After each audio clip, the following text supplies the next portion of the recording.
Hello students, welcome back in our YouTube classes. Today we are going to study a beautiful poem Fire and Ice of class 10th. यह poem Robert Frost के द्वारा लिखी गई है। Robert Frost.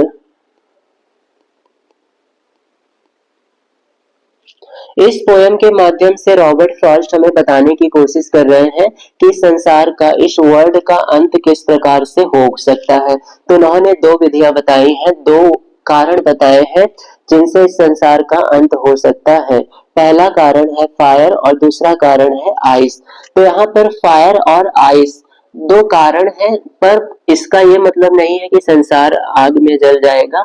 यहाँ पर उनके लिए फायर शब्द उन्होंने यूज किया है, ये डिजायर के लिए यूज किया है उन्होंने, और आइस वर्ड यूज किया है उन्होंने फीलिंग ऑफ हैट्रेड के लिए, घृणा के भाव के लिए। तो पोएट कहते हैं सम से the world will end in fire. कुछ कहते हैं कि संसार का अंत अग्नि से होगा। सम से इन आइस, कुछ कहते हैं कि आइस से होगा। From what I have tested of desire I hold with those who favour fire. तो यहाँ पर फायर की मीनिंग है अनलिमिटेड डिजायर। आजकल लोगों में डिजायर बहुत ज्यादा बढ़ती जा रही है, जिसके चलते हुए नेचर को अनलिमिटेड हार्म पहुंचा रहे हैं, बहुत ज्यादा नेचर को नुकसान पहुंचा रहे हैं। तो पोएट कहते हैं कि इसी तरह से चलता रहा तो एक दिन नेचर पूरी तरह से डिस्ट्रॉय हो जाएगी। तीसरी लाइन में पोएट कहते हैं from what I have tested of desire. अभी तक जितना मैंने डिजायर के बारे में जाना है, इच्छाओं को जाना है, आई होल्ड विद, इसका मतलब है मैं उनका समर्थन करता हूँ, दोज जो फेवर फायर, जो यह सोचते हैं कि संसार का अंत अग्नि से होगा, मैं उनके साथ हूँ। क्योंकि पोएट को लगता है कि संसार का अंत अनलिमिटेड डिजायर की वजह से हो सकता है।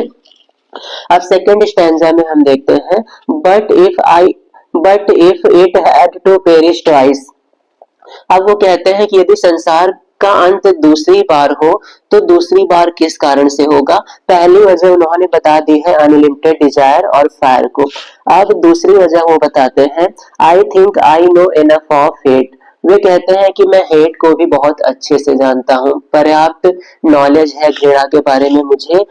To say that for destruction ice, और वो कहते हैं कि संसार के नाश के लिए आइस अर्थात हेट, घृणा भी एक पर्याप्त कारण है और यह संसार का नाश कर सकता है। Is also great and would suffice, और वो कहते हैं कि आइस भी इस वर्ल्ड का नाश करने के लिए पर्याप्त है। सफाइस का मतलब होता है पर्याप्त होना, पर्याप्त होना।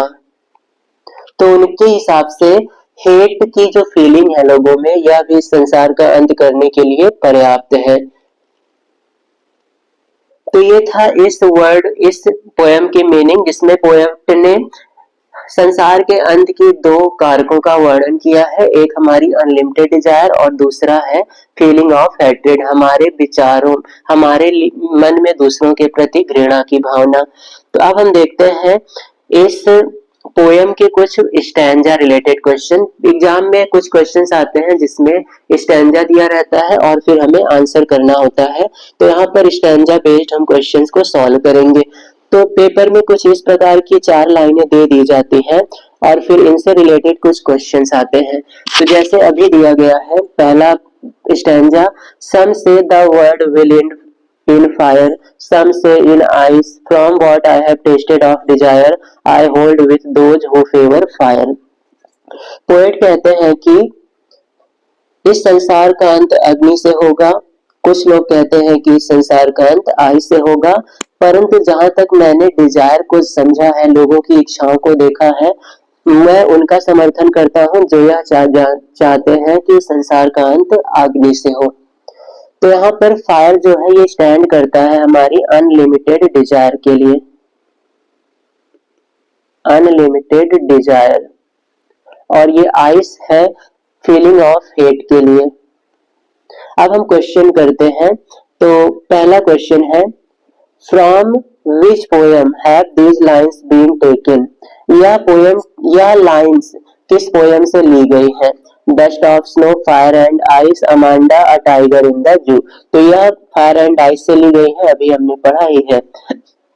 अगला क्वेश्चन है, who is the poet of the poem from which these lines have been taken. ये लाइनें जहां से ली गई हैं, इसके पोएट कौन है? Leslie Norris, Robert Frost, Caroline Wells या फिर रॉबिन क्लिन। तो इसके पोएट है Robert Frost. Option B is right. अगला क्वेश्चन है, the phrase hold with means. इस पोयम में होल्ड विद है, इसका क्या मतलब है? तो होल्ड विद का मतलब है सहमत होना। पोएट उन लोगों के साथ सहमत हैं जो यह मानते हैं कि संसार का अंत अग्नि से होगा।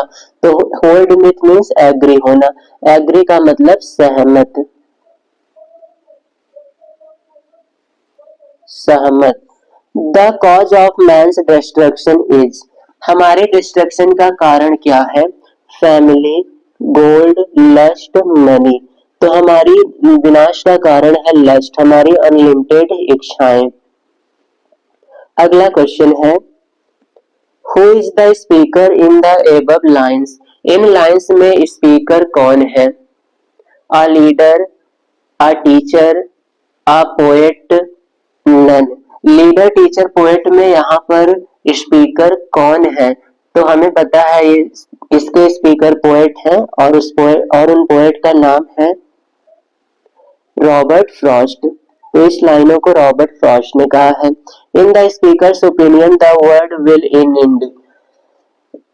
पोएट के अनुसार संसार का अंत किससे होगा? आइस से, फायर से, दोनों से, किसी से नहीं। तो दोनों से हो सकता है, फायर से भी और आइस से भी। पोएट ने कहा है पहली वजह वो फायर को मानते हैं और दूसरी वजह वो आइस को मानते हैं। अगला question, some people say that the world will end in. कुछ लोगों के अनुसार वर्ल्ड का अंत कैसे होगा? स्मोक अर्थात धुएं से, वाटर से, सी से, फायर से। तो यहाँ पर फायर से होगा। संसार का अंत अग्नि से होगा। What do you mean by the word hold here? यहाँ पर होल्ड का क्या मतलब है? तो यहाँ पर होल्ड का मतलब है सपोर्ट करना, सहमत होना। पोएट उन लोगों से सहमत है जो यह मानते हैं कि संसार का अंत फायर से हो सकता है। अगला क्वेश्चन,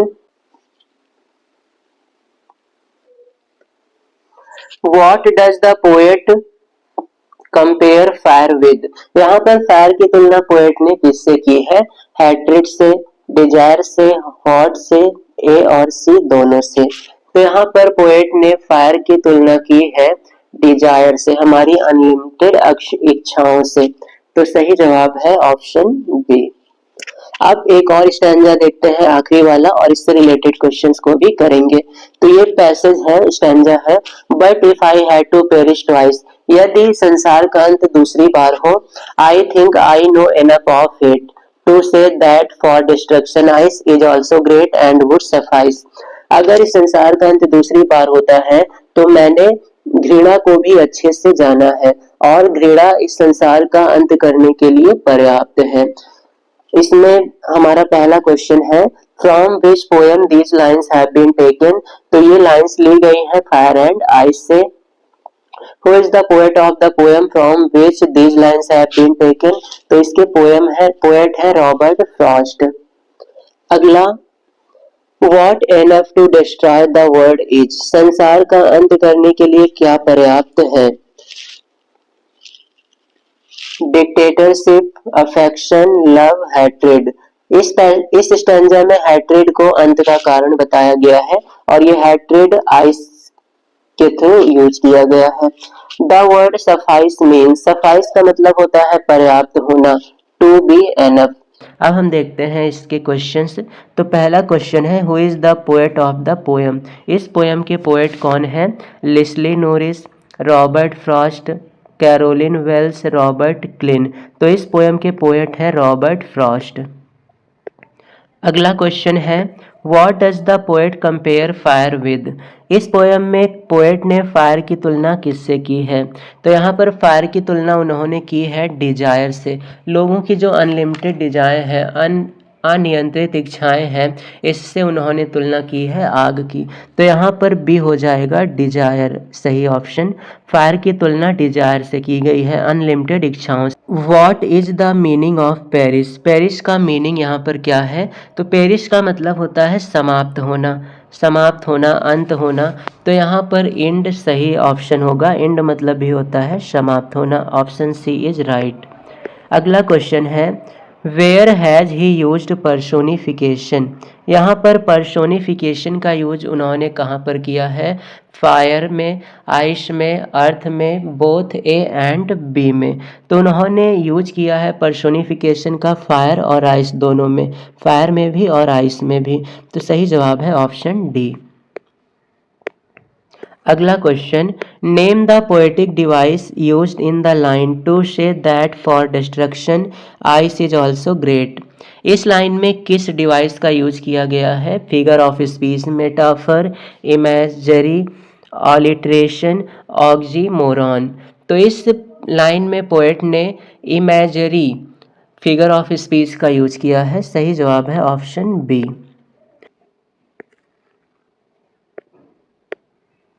अगला question what does ice symbolize. यहाँ पर आइस का क्या अर्थ है? आइस किस सिंबल के लिए यूज किया गया है? तो यहाँ पर आइस यूज किया गया है फीलिंग ऑफ हैट्रेड, घृणा के लिए। हैट्रेड मतलब होता है घृणा का भाव, घृणा। अगला question what does violent desire refer to. Violent desire किसको रिफर करते हैं? ग्रीड अर्थात लालच को, आइस घृणा, both A and B, none of the above. Violent desire refer करते हैं हमारी ग्रीड फीलिंग को। ग्रीड का मतलब लालच, वायलेंट डिजायर का मतलब ग्रीड होगा, लालच, लालच। अगला क्वेश्चन है what is the rhyming scheme of the poem. इस पोएम की राइमिंग स्कीम क्या है? राइमिंग स्कीम के लिए हमें पोएम की लास्ट वर्ड में देखना होता है कि कौन सिमिलर है और कौन सिमिलर नहीं है। तो यहाँ पर जो राइमिंग स्कीम होनी चाहिए वो होगी A B A B C B. तो यहाँ पर पहला ऑप्शन सही है। What is the rhyming scheme of the poem. इस पोएम की राइमिंग स्कीम क्या है? पोएम की राइमिंग स्कीम है A B C B. Rhyming word का मतलब होता है पोएम की लाइन के लास्ट वर्ड जिस लाइन से मिलते हैं उन्हें हम राइमिंग वर्ड कहते हैं। जैसे पहली और तीसरी लाइन के अगर वर्ड का प्रोनाउंसिएशन सेम है तो उन्हें हम एक लेटर से रिप्रेजेंट करेंगे ए, और जो बदल जाता है उससे दूसरे लेटर से। डिटेल क्लास के लिए आप हमारे प्लेलिस्ट के वीडियो को देख सकते हैं। अगला क्वेश्चन है fire and ice is highly symbolic poem by Robert Frost because. Fire and ice एक बहुत ही सिंबॉलिक पोएम है रॉबर्ट फ्रॉस्ट की। क्यों? वजह हमें बतानी है। Option A it uses contradiction ideas. यह कंट्राडिक्शन आइडियाज को यूज करता है। कंट्राडिक्शन का मतलब होता है दो विपरीत बातें। यहाँ पर कोई भी विपरीत बातें नहीं हुई हैं तो ये गलत होगा। It uses a meditation about how the earth will and. तो यहाँ पर ये बताया गया है कि अर्थ कैसे समाप्त होगा, तो ये हमारा सही है। It corporates scientific means, scientific terms. तो इस पोएम में कोई भी साइंटिफिक टर्म का यूज नहीं हुआ है, तो ज़्यादा सही ऑप्शन होगा B. Last question who do Robert Frost sides with. रॉबर्ट फ्रॉस्ट किसके साथ थे, अर्थात वो किससे सहमत थे अंत की बात को लेकर? Those who believe this world will end in fire. उनके साथ है रॉबर्ट फ्रॉस्ट जो सोचते हैं कि संसार का अंत फायर से होगा, या फिर those who believes this world will end in ice, या फिर उनके साथ हैं जो यह सोचते हैं कि संसार का अंत घृणा से होगा, या फिर those who believes this world will end in both, उनके साथ जो यह सोचते हैं कि संसार का अंत फायर और आइस दोनों से होगा। नन ऑफ द एबव, इनमें से कोई नहीं। तो पहले स्टैंजा की तीसरी और चौथी लाइन में पोएट ने बताया है I hold with those who favour fire. उन्होंने कहा कि मैं इच्छाओं को बहुत अच्छे से जाना है और इसलिए मैं उन लोगों से सहमत हूँ जो यह मानते हैं कि इस संसार का अंत फायर से होगा, तो वो फायर से सहमत थे।